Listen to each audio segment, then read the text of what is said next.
আমি পুষ্টিবিদ সাইরা পারভিন পপি, কাজ করছি নারায়ণগঞ্জ ডায়াবেটিক হসপিটালে এবং চেম্বার করছি পপুলার ডায়াগনস্টিক সেন্টার। আমার সেকেন্ড চেম্বার হলো শ্যামলী ডায়েট অ্যান্ড ফিটনেস।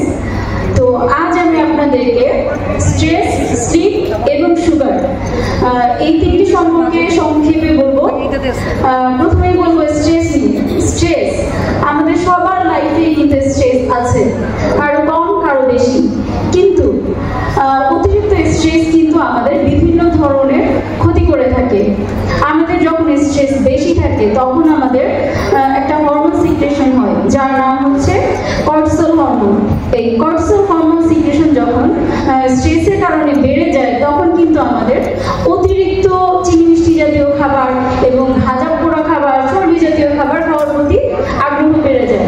এবং এই অতিরিক্ত চিনি মিষ্টি জাতীয় খাবার বা চর্বি জাতীয় খাবার খাওয়ার ফলে কর্টিসল হরমোন যখন সিক্রেশন বেড়ে যায় তখন আমাদের পেটের চারপাশে চর্বি জমে। তাই আমাদেরকে এই স্ট্রেস কমাতে হবে। স্ট্রেস বেশি হওয়ার ফলে যখন আমরা এই অতিরিক্ত চিনি মিষ্টি জাতীয় খাবার বা চর্বি জাতীয় খাবার বেশি খেয়ে ফেলি, অর্থাৎ আমাদের ইমোশনাল ডিসঅর্ডার হয়, তখন আমরা এই ধরনের খাবারের প্রতি আসক্ত হয়ে পড়ি। এবং এই ধরনের খাবার যখন আমরা বেশি খেয়ে ফেলি তখন কিন্তু আমাদের বিভিন্ন ধরনের হেলথ হ্যাজার্ড তৈরি হয়। যেমন অতিরিক্ত চিনি মিষ্টি জাতীয় খাবার খেলে আমাদের ওজন বৃদ্ধি হয়। এছাড়া এই ওজন বৃদ্ধি থেকে বিভিন্ন ধরনের মেটাবলিক সিনড্রোম হয়, যেমন ডায়াবেটিস, হাই প্রেশার, হার্টের সমস্যা ইত্যাদি। তাই আমাদেরকে স্ট্রেস কন্ট্রোল করার জন্য নেতিবাচক চিন্তা করতে হবে, অর্থাৎ পজিটিভ চিন্তা করতে হবে। প্রতিদিন আমাদেরকে ছোট ছোট পরিবর্তন আনতে হবে নিজের মনে, যাতে আমরা ভালো থাকতে পারি এবং ভালোভাবে বাঁচতে পারি। এই কারণে আমাদের সুষম খাবার গ্রহণ করতে হবে। কিছু কিছু খাবার আছে যা আমাদের স্ট্রেস নিয়ন্ত্রণে হেল্প করে, যেমন ওমেগা 3 ফ্যাটি অ্যাসিড সমৃদ্ধ খাবার, বিভিন্ন ধরনের সামুদ্রিক মাছ, স্যালমন, বিভিন্ন ধরনের বাদাম, আখরোট ইত্যাদি গ্রহণ করতে হবে। হোল গ্রেন সমৃদ্ধ খাবার আমাদের স্ট্রেস নিয়ন্ত্রণে হেল্প করে, যেমন বিভিন্ন ধরনের ফাইবার সমৃদ্ধ খাবার বলতে আমরা বুঝি লাল আটা, লাল চালের ভাত, বিভিন্ন ধরনের শাকসবজি, ফলমূল খেতে হবে। স্ট্রেস নিয়ন্ত্রণে হেল্প করে প্রিবায়োটিক এবং প্রোবায়োটিক সমৃদ্ধ খাবার, যা আমাদের পেটের স্বাস্থ্য ভালো রাখে এবং আমাদের স্ট্রেস নিয়ন্ত্রণ করে। আর এই স্ট্রেস নিয়ন্ত্রণ করার পাশাপাশি আমাদেরকে যেগুলো স্ট্রেস বাড়িয়ে দেয় সেই ধরনের খাবার অ্যাভয়েড করতে হবে, অর্থাৎ অতিরিক্ত চিনি মিষ্টি এবং চর্বি জাতীয় খাবার, অতিরিক্ত ক্যাফিনযুক্ত খাবার অর্থাৎ চা, কফি, এগুলো আমাদেরকে কম খেতে হবে। অনেকেই স্ট্রেস বেশি থাকলে চা কফি বেশি খায়, এটা কিন্তু আমাদের কিছুক্ষণের সময়ের জন্য রিলিফ করলেও পরবর্তীতে আমাদের স্ট্রেস আরও বাড়িয়ে দেয়। অনেকে অ্যালকোহল খায়, অ্যালকোহল খেলে হয়তো কিছু সময়ের জন্য স্ট্রেস নিয়ন্ত্রণে আসে, কিন্তু পরবর্তীতে তা আবার দ্বিগুণভাবে বেড়ে যায়। তাই আমাদেরকে এই খাবারগুলো অ্যাভয়েড করতে হবে এবং স্ট্রেস নিয়ন্ত্রণ করার জন্য আমাদেরকে প্রতিদিন সময় মতো ঘুমাতে হবে, পরিমাণ মতো ঘুমাতে হবে, পরিমাণ মতো পানি খেতে হবে এবং প্রতিদিন নির্দিষ্ট সময়ে 15 থেকে 20 মিনিট অক্সিজেনের সংস্পর্শে হাঁটতে হবে। স্ট্রেস, স্লিপ এবং সুগার তিনটা কিন্তু একটার সাথে আরেকটা রিলেটেড। এবার বলবো স্লিপ নিয়ে। পর্যাপ্ত ঘুম আমাদের শরীর এবং মন দুটোই ভালো রাখে। আমরা যদি পর্যাপ্ত পরিমাণে না ঘুমাই এবং সময় মতো না ঘুমাই, সেটা কিন্তু আমাদের বিভিন্ন ধরনের সমস্যা তৈরি করে। আমরা যখন পর্যাপ্ত পরিমাণে ঘুমাই না এবং দেরিতে ঘুমাতে যাই তখন কিন্তু আমাদের হরমোনাল ইমব্যালেন্স হয়, অর্থাৎ আমাদের দেহে দুটো হরমোন আছে যা আমাদের হরমোনাল ব্যালেন্স করে। যেমন একটা হচ্ছে লেপটিন হরমোন। এই লেপটিন হরমোন আমাদের ক্ষুধা নিয়ন্ত্রণ করে। যখন আমরা সময় মতো ঘুমাই না, দেরিতে ঘুমাতে যাই, তখন এই লেপটিন হরমোনটা ঠিক মতো কাজ করতে পারে না এবং ক্ষুধা নিয়ন্ত্রণ করতে পারে না। আরেকটি হরমোন আছে গ্রেলিন হরমোন, এটা আমাদের ক্ষুধা বৃদ্ধি করে।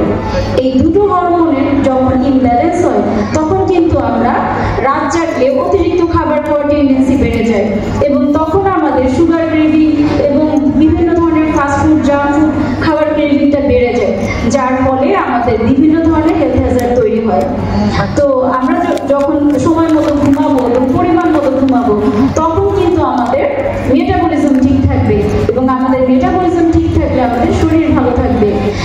যখন বিপাকটা ঠিক মতো হবে, আমাদের হজম ঠিক মতো হবে, শোষণ ঠিক মতো হবে, আমাদের শরীর ভালো থাকবে। আর শরীর ভালো আমাদের মনও ভালো থাকবে। তাই আমাদেরকে প্রতিদিন সময় মতো ঘুমাতে হবে, সময় মতো উঠতে হবে, এবং সময় মতো ঘুমাতে পারলেই আমাদের মেটাবলিজম ঠিক থাকলে আমরা পরিমাণ মতো খাবার খাবো। আমরা যে ইমোশনাল ডিসঅর্ডার হয়, আমরা অতিরিক্ত খাবার প্রবণতা হয়, সেটা কমিয়ে ফেলতে পারবো এবং খাবার নিয়ন্ত্রণ করতে পারবো। এবং সারাদিন রুটিন মতো খাবার খাওয়ার ফলে আমাদের কিন্তু শরীর এবং মন দুটোই ভালো থাকবে। আমরা যখন পর্যাপ্ত পরিমাণে ঘুমাবো, স্বাস্থ্যকর খাবার খাবো, তখন আমার মস্তিষ্ক ঠিক মতো কাজ করবে, ব্রেন শান্ত থাকবে, এবং ব্রেন শান্ত থাকলে সারাদিন আমরা একটা সুস্থভাবে খাবার খাওয়া, হাঁটা, প্রতিটা জিনিস মেনটেন করতে পারবো। তাই আমাদেরকে অবশ্যই আমাদের ঘুমের সময় এবং পরিমাণ ঠিক রাখতে হবে। এবার আসি সুগার সম্পর্কে। স্লিপ, স্ট্রেস দুটি কিন্তু আমাদের সুগার ক্রেভিং বাড়িয়ে দেয়। আর এই অতিরিক্ত সুগার খাবার খাওয়ার ফলে আমাদের বিভিন্ন ধরনের স্বাস্থ্য সমস্যা তৈরি হয়। অতিরিক্ত চিনি খেলে আমাদের রক্তে ব্লাড সুগার বেড়ে যায়। ব্লাড সুগার বেড়ে গেলে তখন আমাদের ডায়াবেটিস হতে পারে, এবং এই ইনসুলিন রেজিস্ট্যান্স হলে আমাদের কিন্তু শরীরে বিভিন্ন ধরনের মেটাবলিক ডিসঅর্ডার হয়। অতিরিক্ত চিনি খাওয়ার ফলে যখন ইনসুলিন রেজিস্ট্যান্স হয়, ডায়াবেটিস হয়, এবং ডায়াবেটিস হলেও ডায়াবেটিস নিয়ন্ত্রণ করার জন্য আমাদের কিন্তু চিনি মিষ্টি জাতীয় খাবার না খেতে বলা হয়। তাহলে আমাদের অবশ্যই এক্সেসিভ সুগার ইনটেক বন্ধ করতে হবে। এক্সেসিভ সুগার ইনটেক করলে আমাদের হার্টের বিভিন্ন সমস্যা হয়। যেমন আমরা অতিরিক্ত চিনি মিষ্টি জাতীয় খাবার খেলে তা থেকে আমাদের শরীরে ক্ষতিকারক চর্বি যেমন এলডিএল, ট্রাইগ্লিসারাইড বেড়ে যায়, এবং আমাদের যে ভালো চর্বি এইচডিএল এটা কমে যায়, যার ফলে আমাদের আর্টারি বা ধমনীতে প্লাগ জমে, ব্লাড সার্কুলেশন ঠিক মতো হয় না, এবং আমাদের স্ট্রোক হয়, হার্ট অ্যাটাক হয়, ইত্যাদি হয়। অতিরিক্ত চিনি মিষ্টি জাতীয় খাবার এবং চর্বি জাতীয় খাবারের ফলে আমাদের হাইপারটেনশন বা প্রেশার বেড়ে যায়। কারণ হচ্ছে আমরা যখন অতিরিক্ত এই চিনি মিষ্টি জাতীয় খাবার খাই, তখন আমাদের রক্তনালীতে তরল ধারণ ক্ষমতাটা কমে যায়, আমাদের রক্তনালীর নমনীয়তা কমে যায়, যার ফলে আমাদের প্রেশার বেড়ে যায়। এরপরে আসি লিভারে। লিভারে কি হয়? অতিরিক্ত চিনি মিষ্টি জাতীয় খাবার এবং চর্বি জাতীয় খাবার খেলে লিভারের চারপাশে ফ্যাট জমে। NAFLD অর্থাৎ non alcoholic fatty liver disease হতে পারে, যা থেকে আমাদের ফাইব্রোসিস পর্যন্ত হতে পারে। এই কারণে লিভার যাতে ঠিকমতো কাজ করতে পারে, এবং লিভারের যে কাজ সেটা হচ্ছে আমাদের শরীর থেকে বিভিন্ন ধরনের টক্সিন দূর করা।